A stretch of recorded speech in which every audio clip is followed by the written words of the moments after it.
Assalamualaikum warahmatullahi wabarakatuh. Selamat malam. Salam.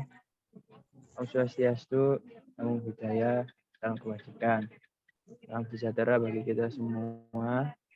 Kali ini kita dari kelompok 18 akan mempresentasikan tentang gaya kepemimpinan di era VUCA 5.0. Sebelumnya,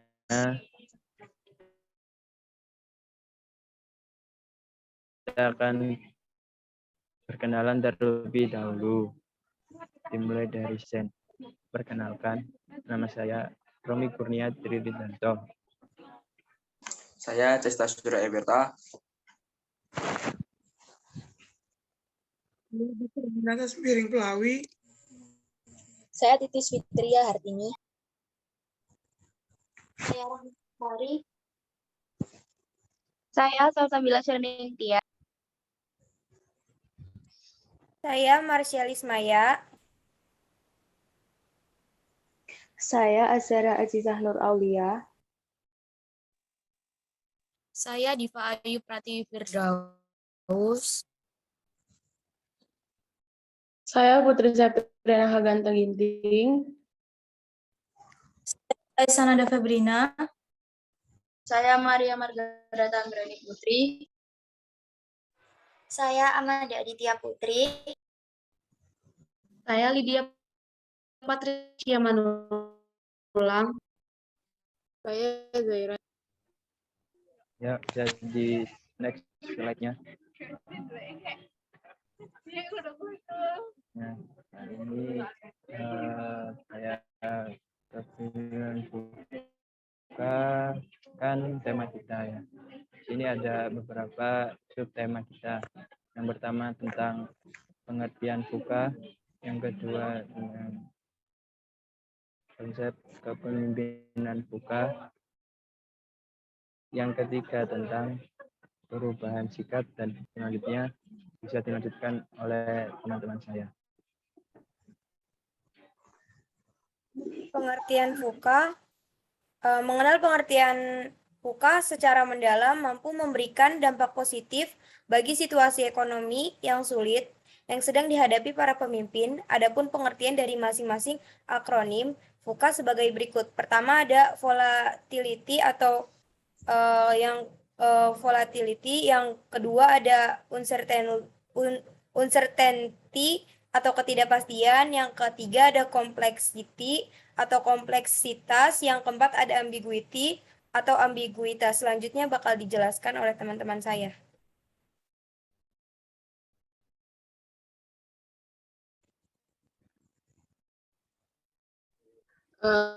Baik, di sini saya akan menjelaskan apa arti dari volatility. Volatility merupakan kondisi di mana adanya perubahan yang cepat dari satu situasi ke situasi lainnya. Perubahan secara cepat yang dimaksud bukan terencana, melainkan dengan serba cepat, tidak teratur, tidak jelas, tidak stabil, dan tidak terduga. Bahkan dapat menyebabkan masalah dan akibat lebih berlapis. Karakter dari kondisi volatilitas adalah tantangan yang tak terprediksi sampai kapan durasinya. Kendati demikian, tantangan tersebut tidak cukup sulit untuk ditangani jika memiliki pengetahuan. Volatilitas kerap dijadikan sebagai tantangan ataupun peluang. Hal tersebut bisa terjadi bergantung strategi yang diambil dari para pemimpin atau karyawan dalam menghadapi volatilitas. Selanjutnya bisa dilanjutkan dengan teman saya. Baik, di sini saya akan menjelaskan tentang complexity. Complexity memberikan gambaran bahwa di dunia ini terdapat banyak faktor yang saling terkait dan masing-masing ada yang bersifat independen serta tidak bisa dikontrol. Semakin banyak faktor yang terkait, menjadi suatu persoalan tidak bisa dilihat dengan kacamata yang sempit tanpa adanya kemampuan melihat kaitan antar faktor tersebut. Persoalan menjadi semakin sulit dikontrol.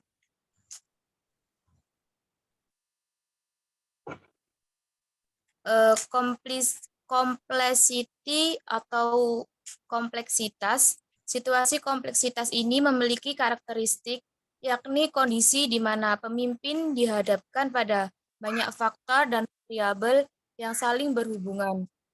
Sesuatu kejadian bisa diprediksi, tetapi dalam proses mengatasinya butuh strategi dan keputusan tersendiri. Contoh, ketika menjalankan bisnis yang tersebar di berbagai negara, setiap negara punya kebijakan dan regulasi masing-masing. Pendekatan yang bisa digunakan adalah mulai berpikir untuk membuat struktur baru dan sumber daya manusia yang bisa membantu untuk mengatasinya.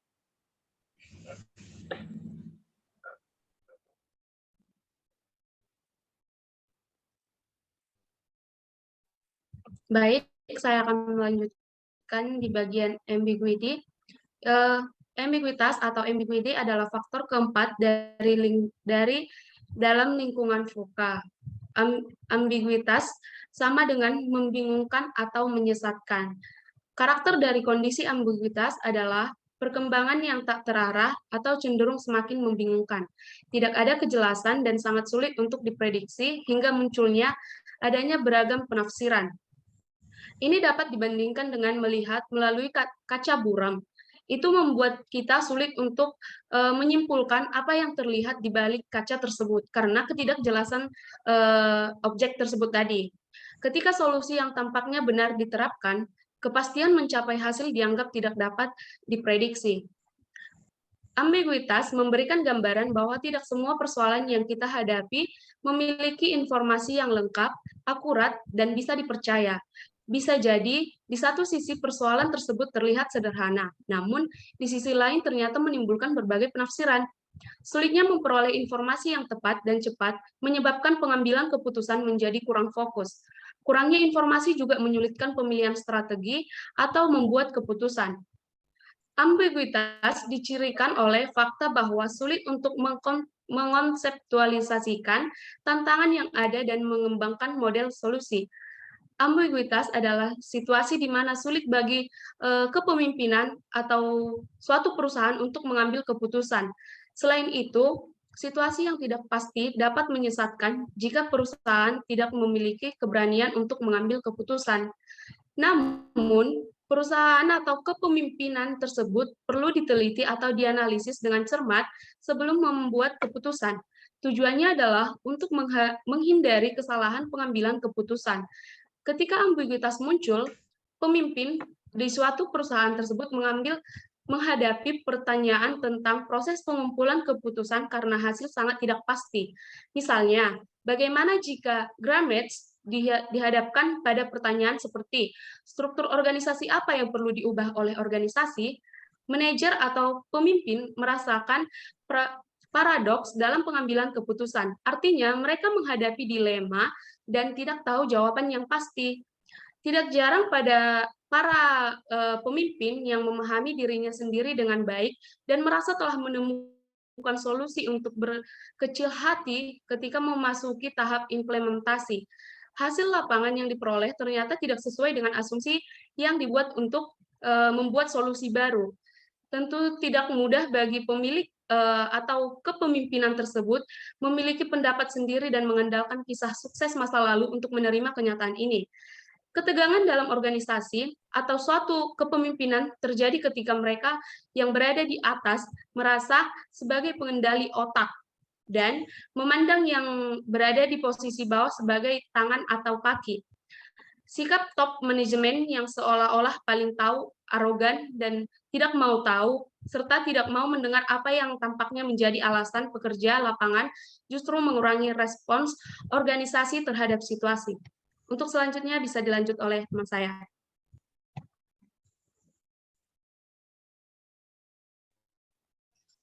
Di sini saya akan membacakan konsep kepemimpinan VUCA. Konsep kepemimpinan VUCA dalam bisnis bisa dilakukan para pemimpin dalam menghadapi krisis.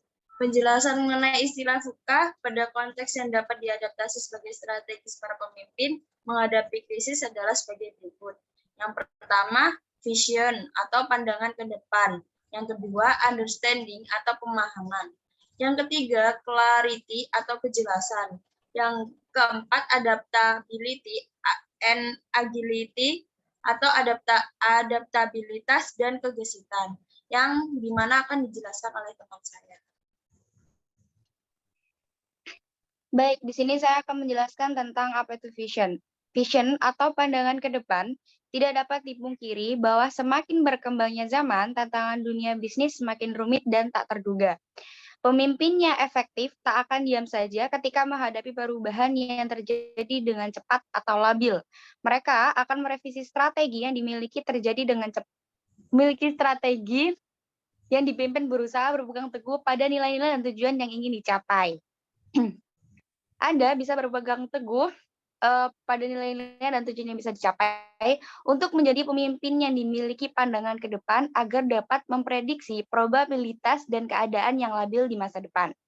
Pernyataan terkait mempertahankan tujuan senada dengan yang tertulis dalam artikel Harvard Business Review 1996 yang memiliki arti membangun visi perusahaan Anda, Building Your Company Vision, yang ditulis Jim Collins dan Jerry I. Porat.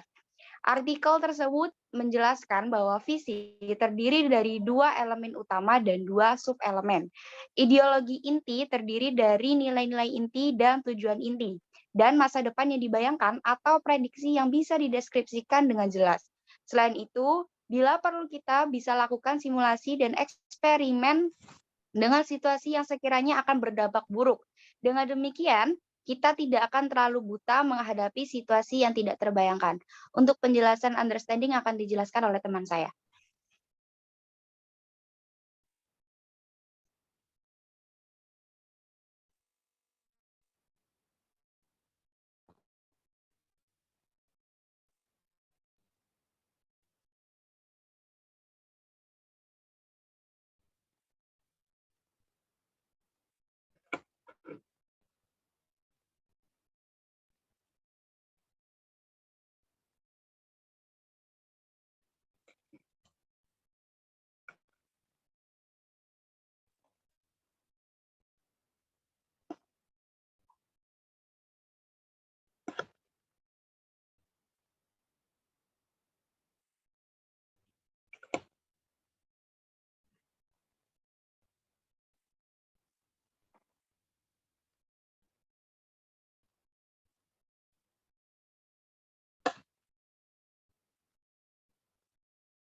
Halo, di sini aku akan menyampaikan mengenai understanding atau pemahaman.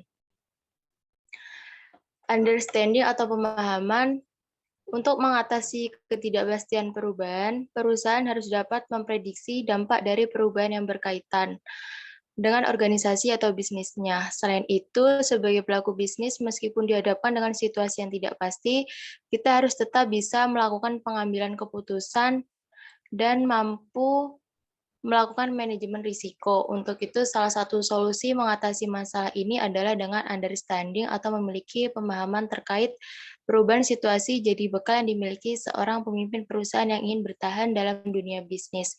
Dalam artikel berjudul The 5 Competitive Forces That Shape Strategy yang dipublikasikan Harvard Business Review pada 2008, terdapat 5 kekuatan kompetitif yang bisa dijadikan strategi. Artikel yang ditulis Michelle Porter menjabarkan 5 kekuatan yang mempengaruhi strategi produk atau jasa apapun dalam lingkungan pasar yang kompetitif, diantaranya ancaman pendatang baru, daya tawar pembeli, persaingan dengan pesaing yang ada, ancaman pengganti, dan daya tawar pemasok. Mengetahui kelima kekuatan menjadi tombak penting dalam menghadapi kondisi bisnis yang dikembangkan. Misalnya di industri pemasaran digital, ancaman pendatang baru dan persaingan terhadap pesaing yang keluar menjadi faktor utama. Apalagi tren persaingan terus meningkat menuju digitalisasi, para pemimpin harus mempelajari perubahan yang dimiliki dan mengubah strategi mereka sesuai dengan perubahan.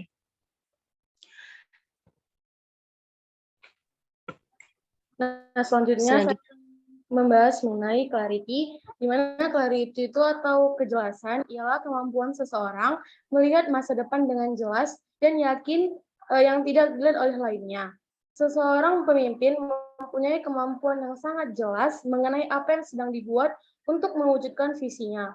namun dengan luas dan fleksibel mengenai bagaimana cara membuatnya. Di sini saya mengambil poin, yaitu tegas dan jelas dalam prinsip, lentur dengan cara, yaitu penjelasannya, kita perlu dengan jelas tahu dan paham mana yang tidak termasuk prinsip, hal strategis, dan cara atau metodenya. Hal yang dapat kita lakukan untuk memecahkan clarity ini, yakni yang pertama, berkomunikasi secara jelas dengan tim Anda, karena dalam situasi yang kompleks, komunikasi yang jelas membantu mereka memahami arah tim dan organisasi. Yang kedua, kembangkan tim dan dorong kolaborasinya. Jadi situasi VUCA seringkali terlalu rumit untuk ditangani oleh satu orang. Jadi bangun tim yang dapat bekerja secara efektif dalam lingkungan yang bergerak secara cepat. Nah, lalu ada kita tuh dapat melawan ambigu atau ngelawan clarity kita dengan yang pertama, dorong fleksibilitas, yakni kemampuan beradaptasi dan ketangkasan buat rencana ke depan, tetapi bersiaplah untuk mengubahnya. Yang kedua, pekerja dan promosikan orang-orang yang berhasil di lingkungan VUCA, karena mereka umumnya kolaboratif dan memiliki keterampilan berpikir kompleks. Yang ketiga itu, dorong karyawan Anda untuk berpikir dan bekerja di luar era fungsional mereka.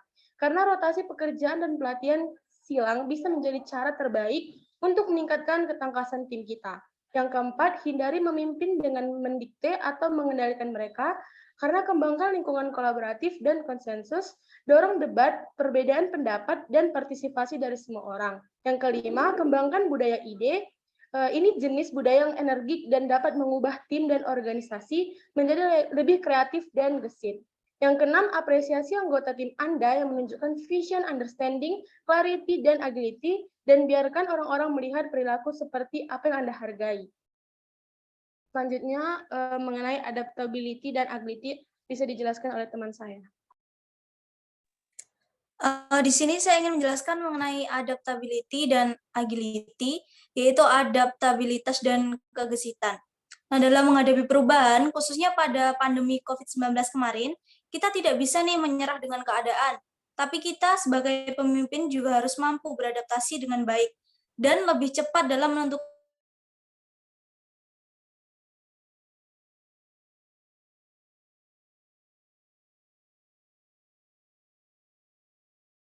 situasi yang tidak menentu. Merujuk pada buku Blue Ocean Strateginya, karya Wei Chan Kim dan Rini Maubourg, mereka menyarankan pemimpin untuk berhenti bersaing dalam industri dan terus berkembang. Mereka menyebut persaingan itu tidak relevan.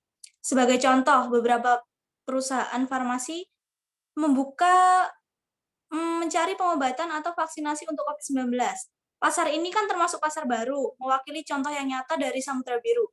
Untuk contoh tersebut menjelaskan bahwa inilah yang memberikan solusi bagi masyarakat sekarang ini, jadi strategi tersebut bisa digunakan oleh perusahaan-perusahaan. Nah, meskipun masalah yang akan datang tidak terprediksi dan terasa cepat yang dipengaruhi oleh banyak faktor yang sulit dikontrol dalam berbagai hal seperti teknologi, masalah sumber daya manusia, dan segala macam ancaman lainnya. Kita dapat menghadapinya dengan metode VUCA, Fusion, Understanding, Clarity, Adaptability, dan Agility. Dalam situasi yang kompleks, tetap dapat diatasi dengan baik. Hal ini bisa tercapai jika kita tetap tenang, berhenti sejenak untuk mendengarkan dan melihat sekeliling, untuk memahami kondisi yang sedang dihadapi, lalu terapkan strategi VUCA yang telah kita pahami. Dengan demikian, situasi rumit tersebut dapat teratasi, meskipun tidak dengan mudah. Itu tadi yang dapat saya jelaskan, selanjutnya akan dijelaskan oleh teman saya.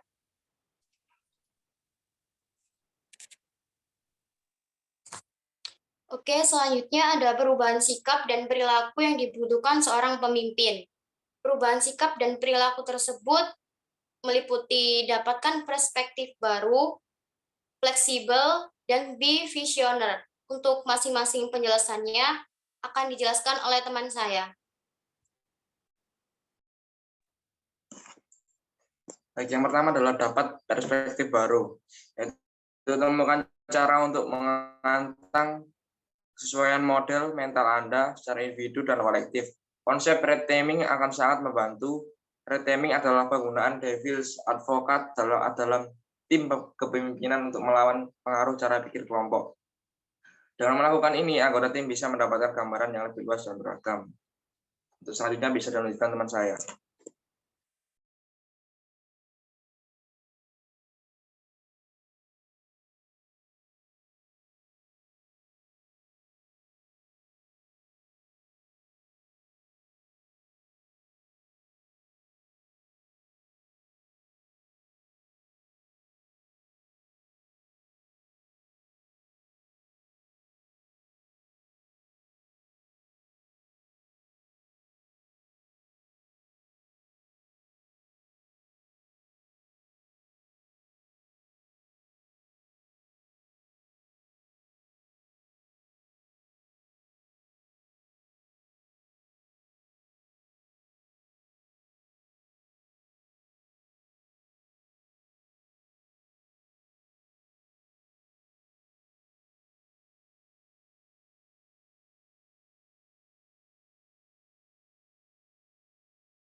Baik, mungkin bisa saya jelaskan fleksibel. Manajemen proyek sekarang harus fokus tidak hanya pada membedah kegagalan, tetapi juga dalam memastikan bahwa semua karyawan memahami bahwa dalam ketidakpastian lingkungan tidak mungkin untuk memastikan bahwa hasil yang buruk tidak akan terjadi. Mungkin bisa di next. Divisioner. Divisioner memang bijaksana untuk menilai hasil dari rencana dan keputusan kita. Namun, setiap peninjauan harus dilakukan pada tingkat yang detail dan tepat dengan tujuan untuk menjadikan organisasi tersebut lebih baik saat bergerak maju. Organisasi harus fokus pada apa yang secara realistis dapat dilakukan dengan lebih baik di masa depan daripada apa yang dapat dilakukan di masa lalu.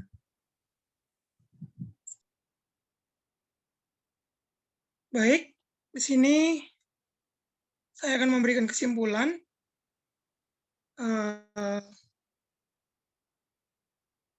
Pada dasarnya dibutuhkan seorang pemimpin yang mampu berpikir tepat dan melakukan respon dengan baik dan cepat.